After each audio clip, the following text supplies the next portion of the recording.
welcome everybody here to stormhockey.com and the summer series as we take a look at the Tri-City Storm. And along with myself, Skip Berry, it is the general manager and head coach of the Tri-City Storm, Josh Hauge. And we recap now the 2012 USHL Entry Draft with the head coach and general manager. And coach, it was one of those drafts that I guess you could say were filled with a lot of potential and promise for future Storm players as well as this upcoming season. And overall, a draft that had a lot of excitement, starting off with that first pick, which we'll talk about in a second. Just your overall analysis of the draft. I thought the day went well for us as an organization. We built for the future, and we got some guys that can come in right away and help us. Starting off with Garrett, getting that first selection was huge for us, and then all the way to our last pick in Chase McMurphy, things were great for us all day long. And certainly talk about that first selection the Storm made, the 8th overall pick. And you got that 8th overall pick courtesy of the Fargo Force as you guys traded your first-round pick to Green Bay for Adam Wilcox.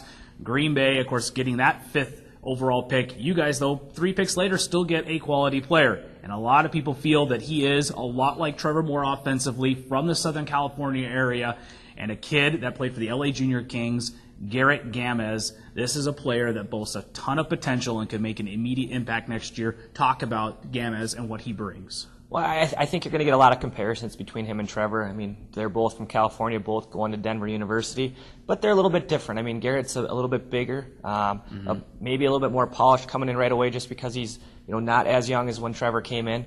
Good skill set, plays hard, and we're extremely excited about him coming in next season. Certainly there's always going to be a learning curve with any of those players initially, but his may be not as long as some in that draft even because of where he was at to end the season with the Junior Kings U16 team. Midget minor hockey last season, not midget major, so just a level below, but yet lots of potential. And we saw what Trevor Moore did last season as a rookie in the league as a 16-year-old. Well, pretty exceptional year from a young man like him. I'm sure Garrett, maybe some undue expectation in some ways, but maybe some rightful expectation too, considering his promise. And of course, the Storm then drafting another player with a ton of promise. He's big, he's strong, he's physical. He's 6'3". Jason Cotton, who played with the Colorado Thunderbirds U16s last season. And this is a kid, while he's big, physical, and strong, he's also a kid that has soft hands in tight spaces. Talk about Jason Cotton, what he could bring to the team next season. Well, most importantly, he fills a need for us. We need him to come in and be able to play center. Plus, he's a big body, 6'3", 180 pounds, plays physical, and like you said, he's got a great skill set, great hands, can finish. We're really excited about him. Certainly those draft picks could pay dividends right away, and there's draft picks that the Storm, of course, made that could pay dividends not necessarily next season, but seasons to come. And, of course, a couple of those players in Phase 1 of the draft, the Storm were able to select 4 players in that first phase of the draft. Nick Hutchison was one of those players, as well as Matt Staples. And then we look to the second phase, in which the Storm were still looking to backfill, so to speak, and trying to continue to add some protected players to their affiliate list. And one of the players, though, that they drafted in that second phase was Philipp Lehr. He is a German goaltender, and this is a player that I think a lot of people can get excited about because of his potential and his promise. Talk about Philipp Lehr and why you drafted a netminder there in Phase 2, one that's maybe a little unknown, too. Well, I think that's the big reason. I mean, if everybody knew about him, he'd be in the first phase. He'd be in the first round probably. We think he's got first-round talent. He's a tremendous goaltender, going to be heading to play for his country in December for the World Junior World Junior Championships, and a great honor for him. And we're really excited about his potential.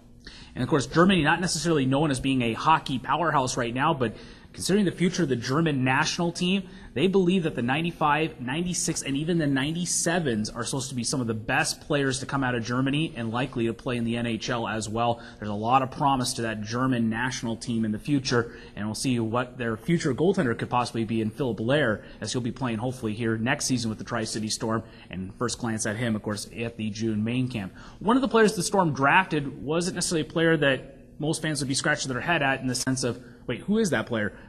Most people know who he is. It's the Rocket Man, John Raboski, who was left unprotected so you could acquire another pick in that first phase.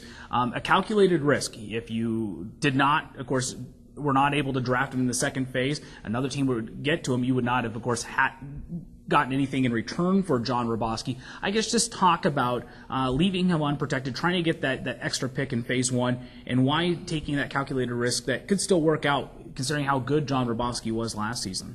Yeah, I mean, it's nothing against Johnny. We just had to make a calculated risk. He's a tremendous player, and we felt like adding that extra pick in the first phase allowed us to get a kid, Matt Staples, who we felt was one of the best defensemen in the draft, and then being able to pick Johnny back up in the second phase. It just one of those things. It gets that extra pick earlier in the draft, and we were still able to reacquire him later in the draft.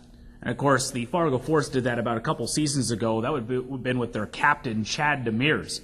He was left unprotected, redrafted in the second phase of that draft. Oh, by the way, he ended up finishing third on the team in scoring that season. So certainly has nothing to do with the player's ability by any means, or even his leadership skills, has more or less to do with just trying to make a calculated risk to see if it can benefit your club in years to come. We'll see how it works out here this season, but certainly a draft that was exciting nonetheless. And of course, the Storm trying to see what they can do upcoming in the June main camp. And I guess that's where we end this, Coach. The June main camp coming around, your first evaluation of the 2012-2013 team, trying to find the players that are going to be best suited for trying to not only become a playoff-like team, but a championship caliber team too.